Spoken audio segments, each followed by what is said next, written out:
All right. I guess we can start this episode. Oh, hold on. We can start. You're too much. Oh my god, we did it! I don't want to hear it from a guy who's half his fan base is Swifties. Broncos country, let's ride. Back to the Super Bowl. Why'd they put the trash cans next to the Cowboys helmet? You could take it and shove it up your face. What I really need to be hearing from you, though, is thank you.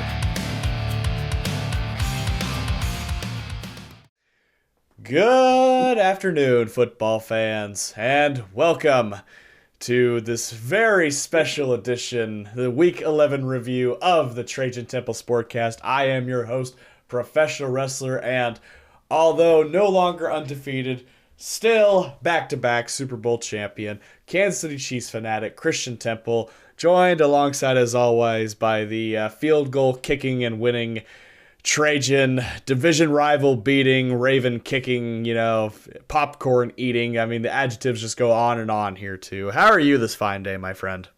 I mean, you're doing better today. We'll ask again tomorrow and see how things are going. Yes, we'll see after the surgery, but definitely feeling great. You know, we beat our division rival, and they can't beat us for some reason. No, they certainly can't, especially when Justin Tucker decides to go 0 for 2 on field goals right off the bat. But, The pressure got to him. the pressure got to him, Kelsey broke him after that playoff game. Alrighty, well, I guess let's just go right into it as well. We aren't going to talk about my game just yet. We're going to make him wait just a little bit longer here, so that'll be interesting to see how quickly he wants to get through his game to talk about mine.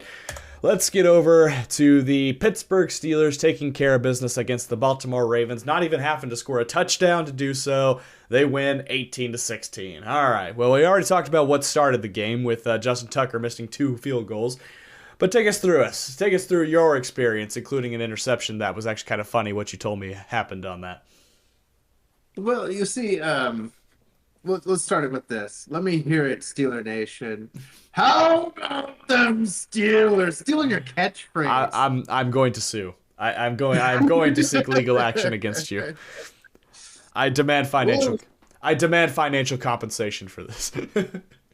The game started out great, and from the moment the game started out, I knew we were going to win. Here's why. Derrick Henry gets a good game, fumbles the ball. It's like his first fumble in like 500 some snaps. I'm like, this is going to be how it goes. Of course, we don't punch it into the end zone. We get 3 points.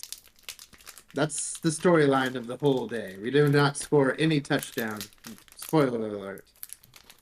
But the whole time the kiddo's kind of sick at home, I'm watching, trying not to wake her up. But things keep happening in this Steelers-Ravens game. We get an interception from Lamar. God, I miss you. He's washed. Don't worry. He's not coming back. Anyways, the defense did its work. We did not do anything really splashy on offense. We had a few good plays in there. Jordan Pickens, 89 yards, long for 37. He played with an attitude. It looked like a typical Steelers-Ravens matchup. I mean, fights were happening. There's 4 fights, at least 4 fights. There's 4 players that were given warnings that they'll be ejected. I mean, it's great. It's all great. You know, these heated matchups just don't happen in the West. You're not used to them. Some say soft. Maybe that's why you didn't win. Is that why three of the 4 teams in the division have winning records right now?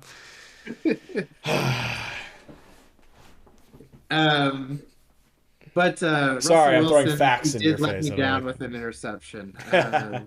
I was over there feeding the kiddo, and it happened, and I threw my hat down. May have yelled, "God damn it!" Very loud. Kiddo thought I was talking to her, so she learned a few things today. Mm-hmm. But that's how everything happens with the Steelers Ravens. You get baptized in this rivalry. But I'm happy with it. I'm especially happy with Patrick Queen. Why, with 30 seconds left in the first half, they tried to go for it back at their own 20, I think it was. I don't know, but I'm glad they did. Forcing the fumble, recovering the fumble. It is great. All around great. I love it. Love it all.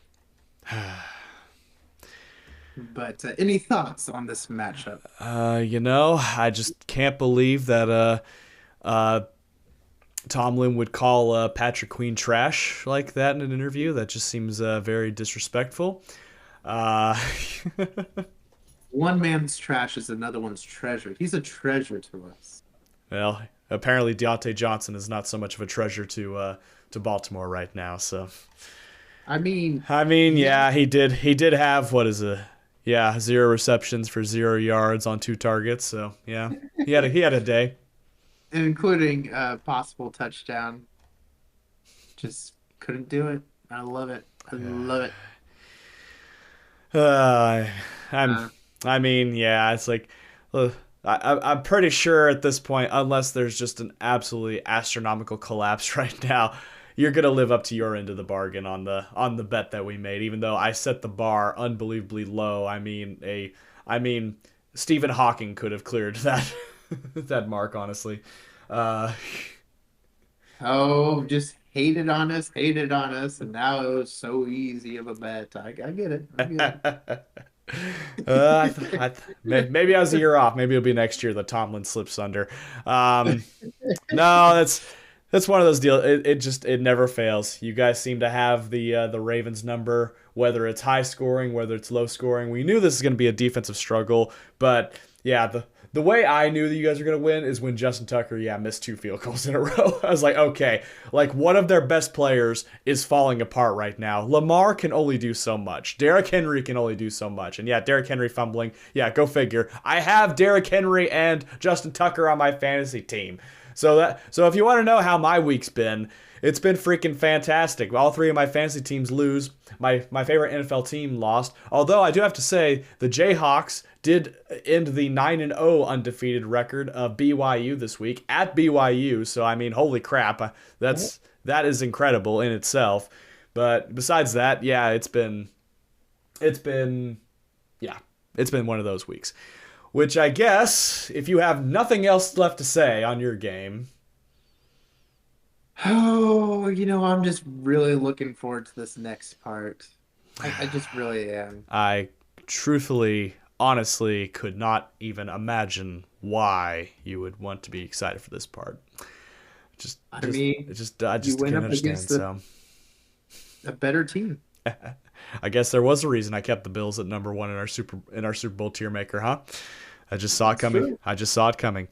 So, without further ado, boy, I don't even know if this key will even work because it's been so long since either of us have pressed it.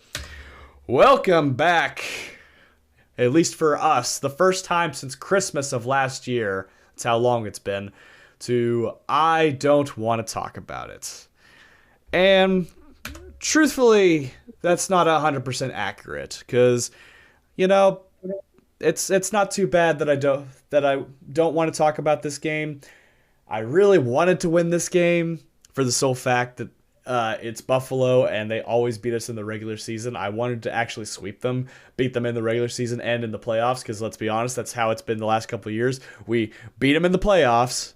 They beat us in the regular season and we find a way to beat them in the playoffs. But this year it was, I guarantee you, they didn't just circle this one on the calendar.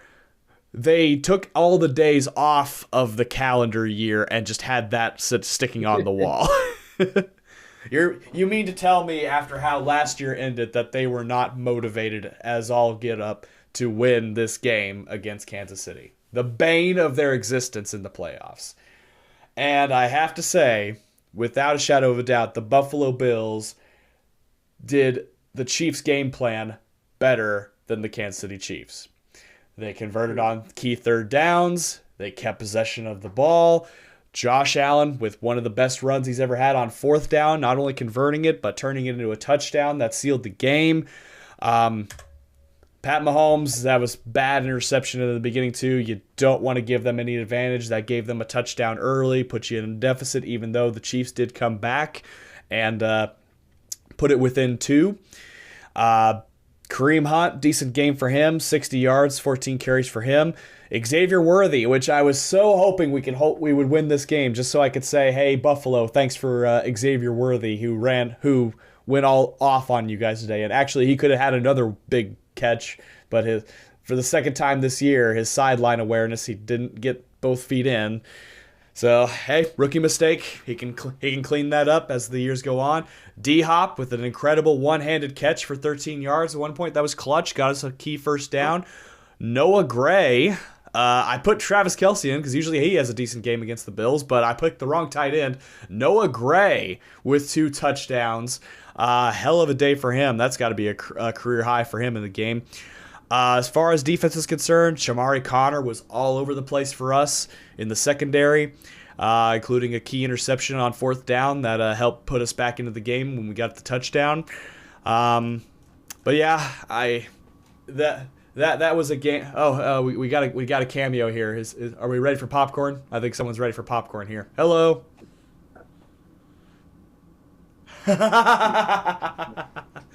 Very good, very good. You earned that popcorn.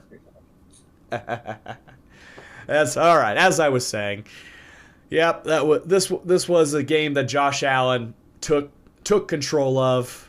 They had a chance to just settle for 3 points at the end, but Sean McDermott, he's been burned 1 too many times, or exactly 3 too many times against Kansas City in the playoffs. He is not going to let Mahomes get the opportunity to get the ball. And hey, Josh Allen even won a coin flip this time. Imagine that. But yeah, he put the team on his back at the end of the game, sealed it, put the game out of reach. So hats off to Buffalo. They honestly do deserve to be called probably the number 1 team in the AFC. So yeah, the Chiefs still control their own destiny. They still are the only team in the AFC with only 1 loss. So we gotta pick ourselves up, gotta clear up our wounds, and gotta show up against Carolina this week, ready to play, because there's no easy task the rest of the way out. You know, even if a team is considered a bottom feeder, you're still gonna get their best shot, because it's still the back-to-back Super Bowl champs. Everyone's going to be gunning for you, and right now the AFC number 1 seed playoff race, it definitely just got a lot more interesting. Yes, it definitely gives a good storyline for our matchup if we stay both undefeated going forward. Yeah, Christmas Day just got a lot more interesting, but there are a handful of games left in between here, so we shall see how things shake out. Well, as I mentioned, Kansas City going on the road again, taking on the Carolina Panthers this upcoming Sunday. What do the Steelers have on tap? We got the nameless gray faces of the Browns. And this could be like the ultimate, bam, we're setting control of the division, or the ultimate trap game. I have no clue. I would not touch this game with a bet. Not even with your brother? Not even with your brother? We need to have him back on sometime. There is no way I would bet on this game. If anyone is betting on this game, I commend you for your balls. there you go. This is the typical Steelers loss coming right up. We win, we look like world beaters, and then we lose to a team that we should have beat. Then something tragic happens. So, yep, that's sometimes the way it goes. And it's kind of funny. The Chiefs, for some reason, can never get to 10-0. So 2003, they go 9-0, and then they lose against the Cincinnati Bengals. 2013, they go 9-0, and actually I can't even remember who they lost to that year too. But yep, 2024, go 9-0, have a chance to go 10-0, and sure enough, Buffalo ends that streak. So I guess we'll see how the rest of the season shakes out. I guess 50. What would that be? Would that be 16-1, right? Yeah, 16. 15. 15? Yeah. We play 17 games now, right? Oh, okay. Sure. Yeah, we got 18 weeks of 17 Oh, games. you're talking about. Right, sorry, yeah. So 16-1 is still very possible, and I still got a 3-loss cushion to consider our bet a wash in with everything that's going on, because Steelers have basically locked up their end of the bargain on our bet that we made at the beginning of the season. So, but yes, Panthers Sunday for the Chiefs, Browns this Sunday for Pittsburgh. Thursday. Oh, it's gonna be Thursday night football. Short week. All right, that's right. I forgot. You can see how much. You see how much. Divisional game. You see how much football's been on my brain ever since Sunday. So, alrighty. Well, Trajan, I'll let you have the final word on the send off here too. Best of luck to you on your surgery tomorrow. Congratulations on your win too. So I will let you close out this episode however you see fit. The floor is yours, my friend. Everyone in the audience, I need to metaphorically raise your hands for the spirit bomb. Send it to Bryce Young. He has this opportunity to do the funniest thing ever and beat Mahomes. And I think that's how we should end it. Oh, man. Alrighty, I guess that's how we shall end it. Thank you everybody so much for watching. Click like if you like the video. Click subscribe if you really like to. Tell all of your friends. And we will see you all next week for the Week 12 Tier Maker Progress Report. Have a good weekend.